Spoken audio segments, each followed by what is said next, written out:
আসসালামু আলাইকুম সাহেব আলাইকুম সালামতুল্লাহ। এক মেয়ে কলেজে জামাত চলাকালীন অবস্থায় জামাতের নামাজ পড়তে পারে না, কারণ তার ক্লাসে দেরি হয়ে যায়।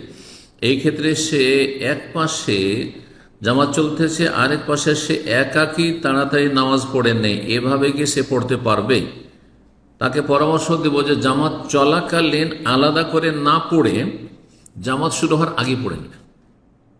মসজিদে ধরেন অক্ত হয়ে গেছে, আজান হয়ে গেছে, মানে আজানের সময় হয়ে গেছে, আজান হোক আর নাই হোক, আজানের সময় হয়ে গেছে, অক্ত হয়ে গেছে, আর এখন আরও 15-20 মিনিট পরে জামাত হবে, আর আপনি সফরে আছেন অথবা ক্লাস শুরু হতে যাবে, আপনি সেখানে সংক্ষেপে নামাজটা পড়ে নেন। নামাজটা পড়ে নেন কোনো একদিকে কেনারায়, একবার মেহরায়ও পড়বেন না, না হলে হইচই মাথাবে অনেকে। আপনি এক সাইডে সালাত পড়ে নেন, অথবা আপনার 2-4 জন আছেন, আমাদের সফরে এমনটা হয়, সফরে প্রোগ্রামে নেমেছি, আজান হয়েছে, এখন 20 মিনিট পরে একামত হবে। আমাদের জন্য জরুরি না যে 20 মিনিট আমরা জামাত ধরার জন্য বসে থাকবো, আমরা মুসাফির মানুষ, সুতরাং সেখানে আমরা একদিকে কোথাও সালাত আদায় করে মসজিদে আমরা বেরিয়ে পড়বো, তাতে আপত্তি করার কারো কিছু নেই। জি।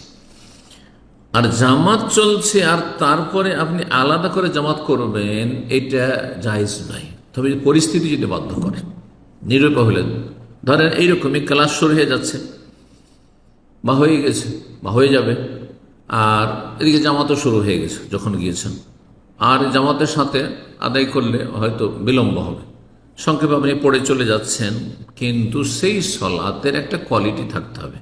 সলাৎ এত তাড়াহুড়া করে যদি পড়েন যে সেই সলাতে কবুলই হয় না, এর যে ফাসাল্লে ফাইন্নে কালাম তুসাল্লে, নবী সাল্লাল্লাহু আলাইহি ওয়াসাল্লাম যে সাহাবী নিউ মুসলিম ছিল, 3 বার করে ফিরে যাও, তুমি নামাজই পড়োনি, তো হয়নি তোমার নামাজ, ফাইন্নে কালাম তো তুমি নামাজই পড়োনি বলেছেন নবী সাল্লাল্লাহু আলাইহি ওয়াসাল্লাম, আবার পড়ো।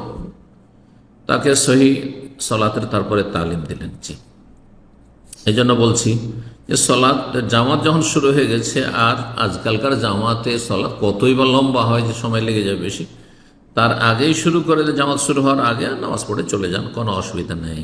জি। হানাফিরা বাধা দেয়, হানাফিরা আজানের পরে সলাত আদায় করতে বাধা দেয়, কারণ তাদের মযহাবে আছে যে এক মসজিদে এক জামাতের বেশি হবে না।